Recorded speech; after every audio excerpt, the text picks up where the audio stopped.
Você já tentou tanto dormir que acabou ficando acordado a noite toda? Ou se esforçou tanto para ser espontâneo que acabou parecendo um robô? É curioso como a vida às vezes nos prega peças. Quanto mais apertamos um fenômeno que deveria ser natural, mais ele escapa. Na logoterapia, Viktor Frankl chamou esta armadilha de hiperreflexão. O olhar que se dobra sobre si mesmo, se fiscaliza, se mede, se julga, até paralisar o gesto mais simples. E é aqui que a derreflexão entra como arte de deslocar o foco, da vigilância sobre o eu para a entrega a um sentido que está fora de mim. Em linguagem de Frankl, sair de si é o caminho mais direto para se reencontrar. Se este tema acende algo em você, vale conferir agora com carinho se já está inscrito em A Bússola do Sentido. Nosso compromisso por aqui é prático. Toda semana trazemos exercícios de logoterapia para treinar exatamente esse sair de si. Técnicas como derreflexão e intenção paradoxal aplicadas a dilemas reais como insônia, ansiedade social e perfeccionismo.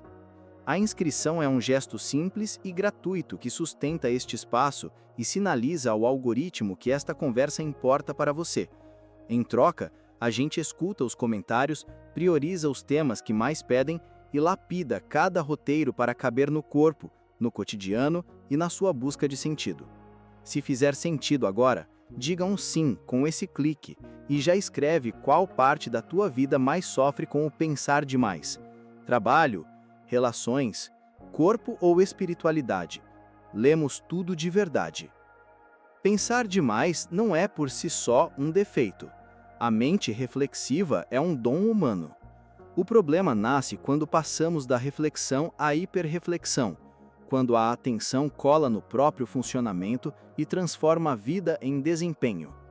Frankl observou que muito sofrimento contemporâneo não deriva apenas de traumas psíquicos, mas de um vazio de sentido que encolhe o mundo e hipertrofa o eu, as chamadas neuroses noogênicas, em que o conflito central é a perda de direção, não apenas a colisão de impulsos.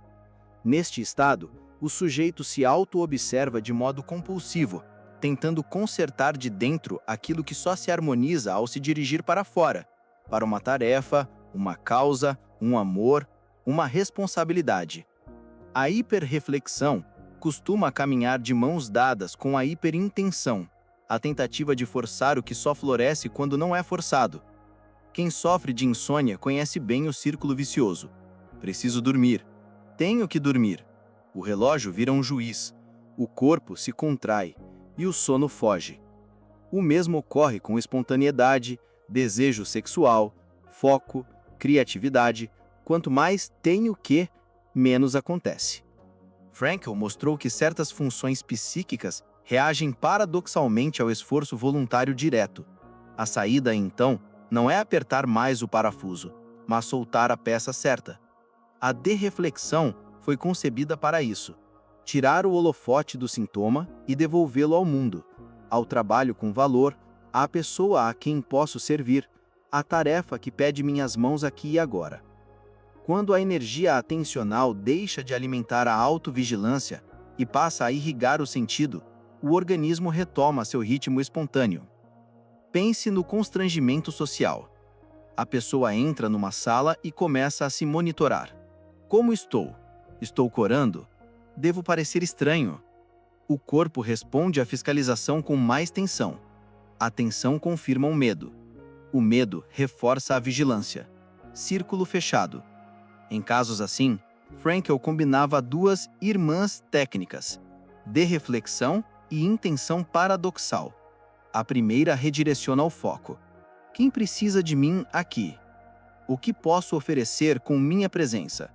A segunda injeta humor e coragem no nó do medo. Hoje vou caprichar no rubor se ele vier, desarmando a tirania do sintoma. Ao brincar com o que o ameaçava, o paciente recupera a liberdade frente a si mesmo. Derrefletir não é distrair-se, é reconectar-se a valores que pedem resposta. A intenção paradoxal não é negar o medo, é privá-lo de autoridade. Juntas, Elas libertam a espontaneidade que o controle excessivo aprisionou. É importante diferenciar a derreflexão de algumas propostas populares. Mindfulness treina a observação desidentificada do fluxo interno. É valioso, mas o eixo ainda é o observar o eu. A derreflexão, na tradição logoterapêutica, desloca o centro de gravidade. Não paro no meu fluxo, atravesso-o em direção a algo ou alguém. Frankl chamava isso de autotranscendência. Essencialmente, somos seres direcionados, ordenados para um sentido a realizar ou para um tu a encontrar. Quando essa seta é esquecida, o eu se torna o próprio objeto e se sufoca. Quando a recuperamos, o eu respira no seu tamanho certo, instrumento de serviço, não altar de adoração. Talvez você pergunte, mas como derrefletir no meio de crises reais? Vamos a cenários concretos e protocolos práticos. Insônia. Em vez de lutar contra o sono, trate a noite como um espaço de valor. Se o sono não vem em 20, 30 minutos, acenda uma luz suave e se entregue a uma ação que você considera boa em si. Leitura curta com sentido, diário de gratidão escrito à mão, oração, escuta de uma música que não tenta fazer dormir, contemplação de um texto que nutre. O alvo não é pegar no sono, é realizar um pequeno valor naquela hora. O corpo, percebendo que a mente não o fiscaliza, desarma a hiperintenção. O sono, que é ato espontâneo, encontra a casa destrancada. Em paralelo, pratique intenção paradoxal por uma semana. Quando deitar, diga com humor genuíno a si mesmo: hoje vou tentar ficar acordado o máximo de tempo, e se permita bocejar sem censura. Humor é antifricção para funções involuntárias. Ansiedade de desempenho. Para quem trava em apresentações, a receita não é ser natural, é cuidar de alguém através do que você entrega. Prepare o conteúdo com foco no destinatário. Que problema concreto resolvo? Que frase pode aliviar uma dor específica? No dia, escolha um único rosto na plateia para servir com o teu olhar, como se a fala fosse para ele. Escreva previamente 3 intencionalidades de serviço e leve no bolso. Quando sentir o eu se fechando, toque o papel e leia mentalmente: estou aqui para oferecer clareza sobre X, para poupar tempo de Y, para encorajar Z. O foco relacional esvazia a hiperreflexão. Se o tremor vier, intenção paradoxal. Permita que ele trema um pouco mais, como quem amplia a moldura até o traço perder a força. Perfeccionismo. O perfeccionista vive a hiperintenção de certificar o resultado antes de agir. Derreflexão aqui significa adotar critérios de valor no processo. No começo do dia, defina microtarefas com sentido intrínseco, não métricas de ego.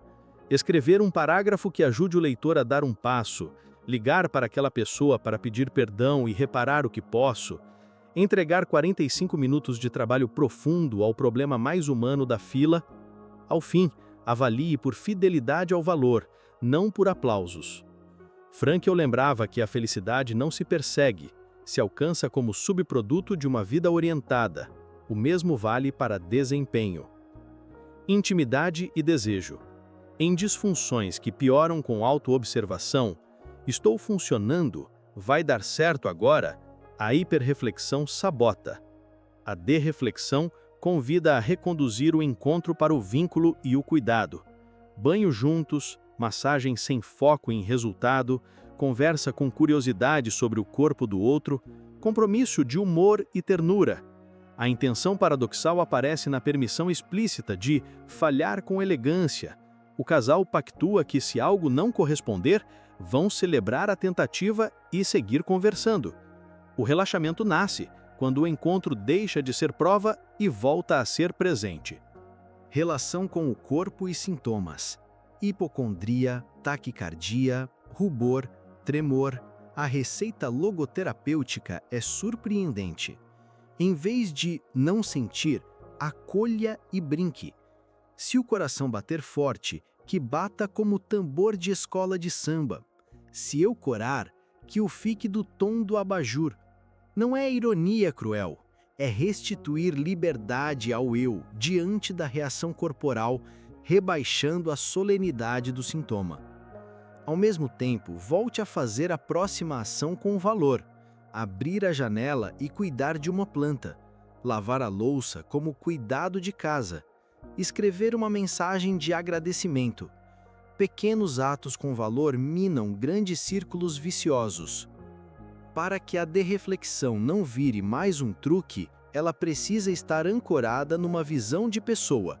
Frankl insistiu que o homem vive em 3 dimensões: somática, psíquica e noológica, espiritual, e que reduzir a vida à psicofisiologia é amputar a parte que escolhe, responde e assume sentido. É por isso que, mesmo acamado, alguém pode viver valores através da atitude, e, mesmo saudável, alguém pode definhar se não tem um pra quê. A derreflexão funciona porque honra essa arquitetura, devolve a primazia ao pra quê e recoloca o como me sinto no seu lugar de indicador e não de tirano. Mas e se não sei qual é o meu sentido? Em logoterapia, sentido não é um slogan para toda a vida. É a significação concreta da situação presente que pede uma resposta única tua.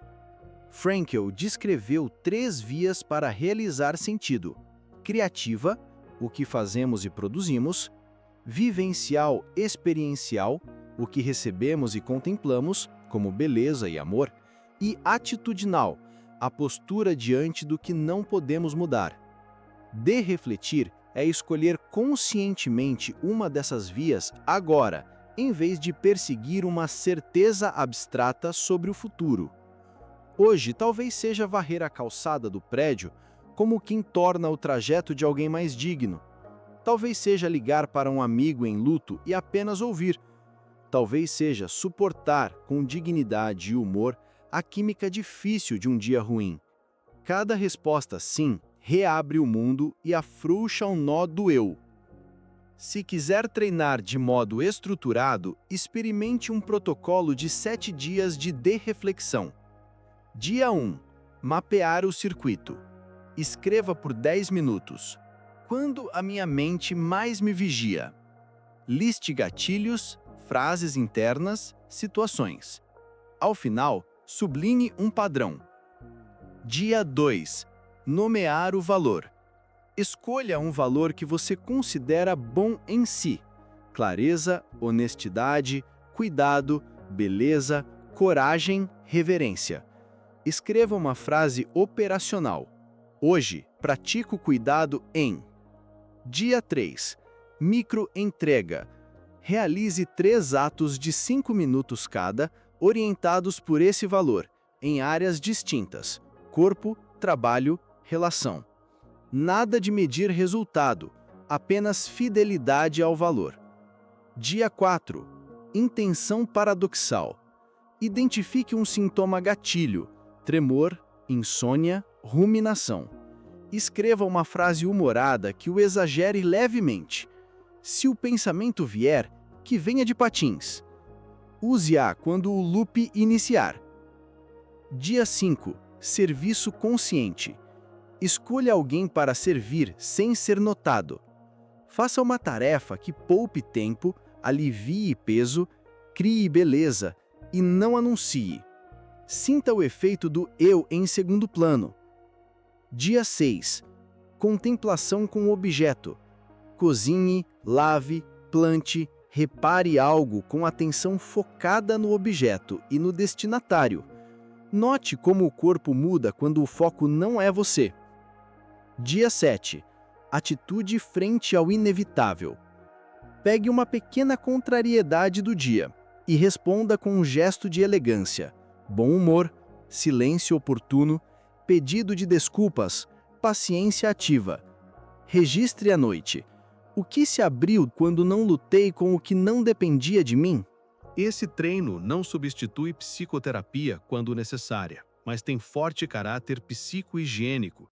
Frankl falava explicitamente na utilidade de uma psicoterapia coletiva, via rádio e livros, para contrabalançar as neuroses coletivas do tempo. O ponto é cultivar no cotidiano a habilidade de mover o foco do eu para o sentido e assim evitar que a reflexão se torne prisão. Talvez você venha de outras práticas de autoajuda com uma cobrança sutil por sentir certo para então agir.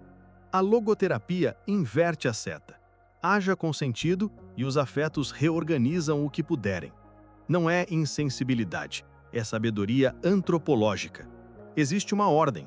Valores iluminam ações. Ações reeducam afetos. Afetos, aos poucos, deixam de ser senhores e voltam a ser mensageiros.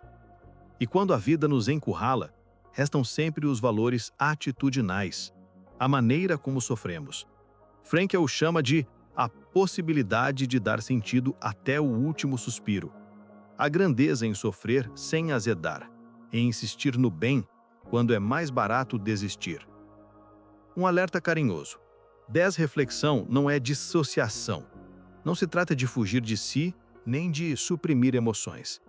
É reconhecer, respirar e então decidir conscientemente a quem e ao que darei minha atenção operacional agora.